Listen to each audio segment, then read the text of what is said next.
والصلاة على نبيه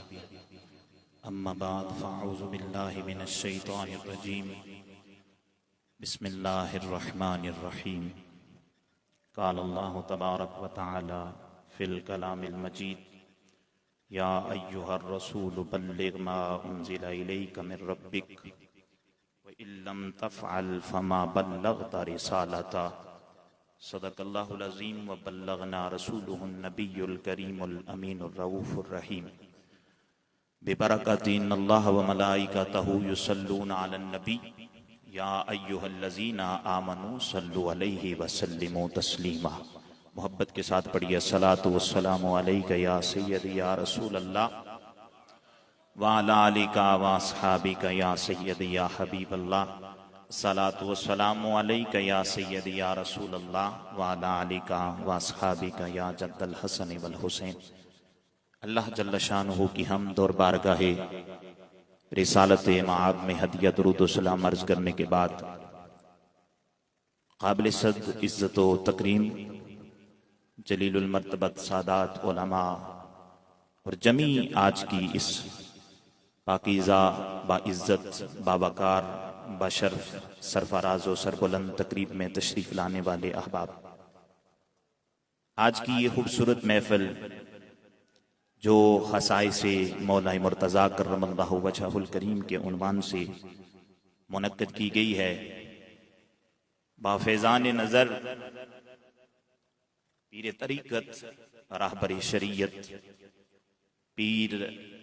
مخدوم محمود مستوار قلندر استانہ عالیہ قادریہ محمودیہ قلندریہ چکوال، گرامی القدر حضرات،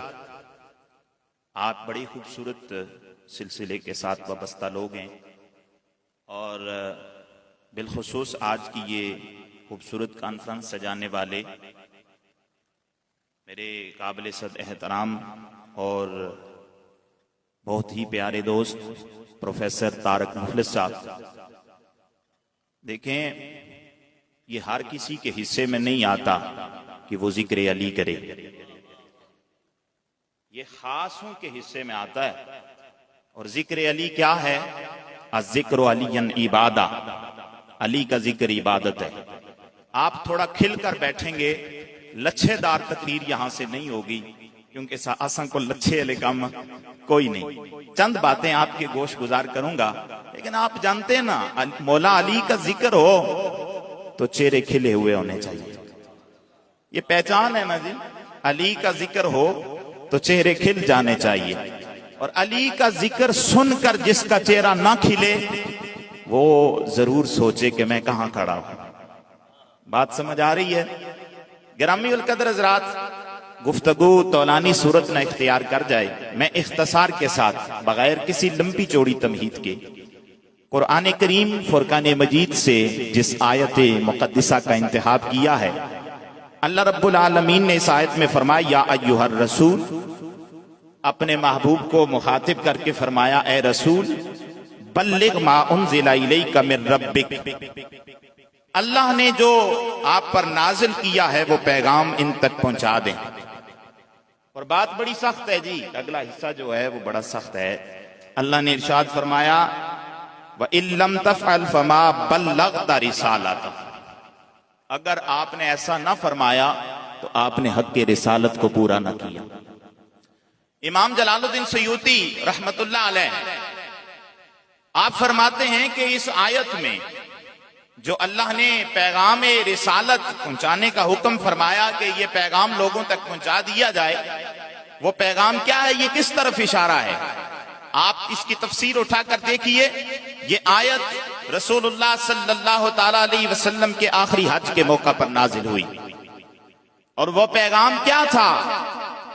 جس کو اللہ نے لوگوں تک پہنچانے کا حکم فرمایا؟ غدیر خم کے موقع پر رسول اللہ نے مولا مرتضیٰ کا ہاتھ بلند کیا اور فرمایا من کنت مولا فہذا علی مولا، جس کا میں مولا ہوں قیامت تک اس کا علی مولا ہے۔ آپ اللہ کا رسول اللہ کا جو پیار ہے مولا علی کے ساتھ وہ تو آپ کے سامنے بیان ہوگا، پر اللہ کا جو پیار ہے مولا مرتضیٰ کے ساتھ وہ ذرا دیکھیے۔ بڑی سخت بات کرتے ہوئے اللہ نے اپنے محبوب سے فرمایا، محبوبہ یہ پیغام لوگوں تک پہنچا دیجئے، اگر ایسا نہ ہوا تو آپ نے حق رسالت کو پورا نہ کیا۔ سبحان اللہ۔ پھر من کنت مولاہ فہذا علی مولا۔ حضرات گرامی القدر، مولا علی کرم اللہ وجہ الکریم آپ کے تمام پہلو روشن ہیں، کس کو چھیڑا جائے کس کو چھوڑا جائے۔ تو میں صرف اختصار کے ساتھ حضرت عمر بن خطاب رضی اللہ تعالی عنہ آپ کے متعلق رسول اللہ نے ارشاد فرمایا، ان اللہ جعل الحق علی لسان عمر وقلبہ، اللہ نے عمر کی زبان اور دل پر حق کو رکھ دیا۔ مستدرک میں یہ روایت موجود ہے، حضرت عمر بن خطاب کہتے ہیں 3 فضیلتیں جو سیدنا علی کو حاصل ہیں کرم اللہ وجہ الکریم، اگر ایک بھی مجھے مل جاتی مجھے سرخ اونٹوں سے زیادہ وہ محبوب ہوتی۔ آپ نے رس کیا ان 3 فضیلتوں پر جو سیدنا علی کرم اللہ وجہ الکریم کو حاصل ہیں۔ اور جو دیگر صحابہ ساتھی تھے انہوں نے پوچھا کہ عمر بن خطاب کو کون سی فضیلتیں ہیں 3 جو سیدنا علی کرم اللہ وجہ الکریم کو حاصل ہیں، اور آپ ان کے بارے میں ارشاد فرما رہے ہیں اگر ایک بھی مجھے مل جاتی تو مجھے سرخ اونٹوں سے بھی زیادہ محبوب ہوتی۔ تو سیدنا عمر بن خطاب رضی اللہ تعالی عنہ نے فرمایا پہلی فضیلت یہ ہے کہ کملی والے آقا صلی اللہ تعالی علیہ وسلم نے اپنی پیاری لخت جگر کا نکاح سیدنا علی المرتضیٰ سے، چھوٹی بات نہیں ہے، سیدنا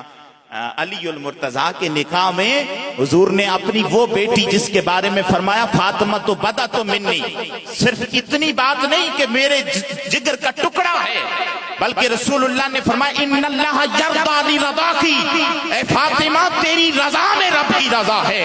تو راضی ہے تو رب بھی راضی ہے۔ یہ وہ سیدہ ہیں جس کے بارے میں رسول اللہ صلی اللہ علیہ وسلم نے فرمایا اذا اشتقت لرائحۃ الجنہ،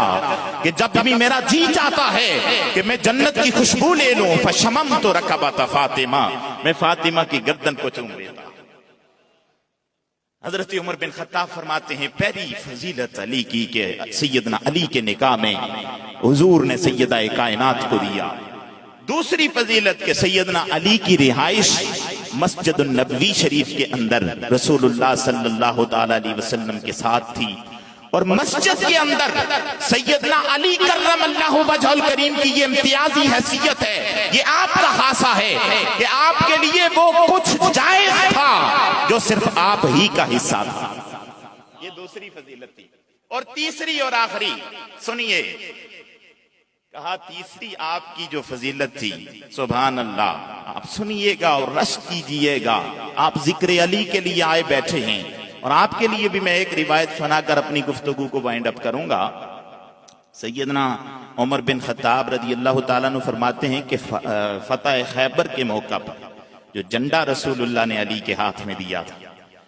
اس کی بیک گراؤنڈ آپ جانتے ہیں کہ ایک دن قبل رسول اللہ نے فرمایا تھا کل میں جھنڈا اس کے ہاتھ میں دوں گا جس کے ہاتھوں پر اللہ نے فتح کو مقدر کر دیا ہوا ہے۔ اور پھر نہ صرف اتنی بات کہ رسول اللہ نے فرمایا کہ وہ اللہ اور رسول سے محبت کرتا ہے اور اللہ اور اس کا رسول اس سے محبت کرتا ہے، یعنی جس کے ہاتھ میں کل میں جھنڈا دینے والا ہوں وہ اس کے ہاتھ پر فتح بھی ہوگی، اور وہ سچا محبوب بھی ہے اور سچا محب بھی ہے، سچا محبوب بھی ہے اور محب بھی ہے۔ اور پھر کیا ہوا کہ وہ منظر کتنا دیدنی ہوگا کہ اگلے دن جب آیا پوری رات بڑے بڑے جلیل القدر صحابہ کی اس تڑپ میں اور اس جستجو میں گزری کہ کل جھنڈا کس کے ہاتھ میں آئے گا۔ اگلے دن حضور سرور کائنات نے فرمایا کدھر ہیں علی؟ وہ شوب چشم میں مبتلا ہیں، فرمایا بلا کر لائیے، لعاب دہن آنکھ پر لگایا۔ اور آپ کی علم میں اضافے کے لیے آپ میں سے اکثر حضرات جانتے ہیں، میں بتا دوں کہ مولا علی کی پہلی خوراک بھی رسول اللہ کا لعاب دہن تھا۔ یہ اسی لعاب دہن کی برکت ہے کہ آپ اگر سیدنا علی المرتضیٰ کو میدان جہاد میں دیکھیں گے تو وہ شجاعت کا پہاڑ نظر آئیں گے، یہ اسی لعاب دہن کی برکت ہے کہ رسول اللہ نے فرمایا انا مدینۃ العلم والی بابھا انا دار الحکمہ والی بابھا، میں علم کا شہر ہوں اور علی اس کا دروازہ ہے، میں حکمت کا شہر ہوں اور علی اس کا دروازہ ہے۔ کسی میدان میں بھی سیدنا علی المرتضیٰ کرم اللہ وجہ الکریم اپنا کوئی ثانی نہیں رکھتے۔ یہ تمام بہاریں، یہ تمام فضائل، یہ جتنے آپ کے پہلو روشن ہیں، یہ سب رسول اللہ صلی اللہ تعالی علیہ وسلم کے اس لعاب دہن کی برکت سے ہیں جو سیدنا علی کی پہلی خوراک بنا۔ گرامی القدر حضرات، آپ کے علم پر بات کی جائے، آپ کی صحابت پر بات کی جائے، وہ میں نے پہلے ہی عرض کر دیا کہ کون سے آپ کی پہلو کو چھیڑا جائے اور کون سے پہلو کو چھوڑا جائے۔ حضرات محترم، آپ مجمع البحرین ہیں، شریعت اور طریقت کا بحر جہاں ملتا ہے اس شخصیت کو علی المرتضیٰ کہتے ہیں۔ بس میں اس بات پر ختم کرتا ہوں، آپ کے بہت ساری باتیں ہو سکتی ہیں کیونکہ یہاں یہ کنفرنس ہے اور یہاں گائے بگائے آنے والے علماء نے گفتگو کرنی ہے۔ نصیر ملت نے کہا کہ منظر فضائے دہر میں سارا علی، منظر فضائے دہر میں سارا علی کا ہے، جس سمت دیکھتا ہوں نظارہ علی کا۔ میں قربان جاؤں گولڑا شریف کے اس تاجدار پہ، کہا کہ منظر فضائے دہر میں سارا علی کا ہے، جس سمت دیکھتا ہوں نظارہ علی کا ہے، اور تم دخل دے رہے ہو عقیدت کے باغ میں، دیکھو یہ معاملہ ہمارا علی کا ہے۔ اور مرحب ہے دو نیم سرے مقتل پڑا ہوا، اٹھنے کا اب نہیں کہ یہ مارا علی کا ہے، اٹھنے کا اب نہیں کہ یہ مارا علی کا ہے۔ اور کیا خوب بات کر دی۔ اور آج کے دو ٹکے کے ان ملاؤں کے بوتھے پر میں سمجھتا ہوں کہ میں وہ لفظ بولنا نہیں چاہتا جو میرے من میں آ گیا ہے، وہ جوتا مار کر بہت پہلے چلے گئے، کہا کہ تم سیدنا علی کے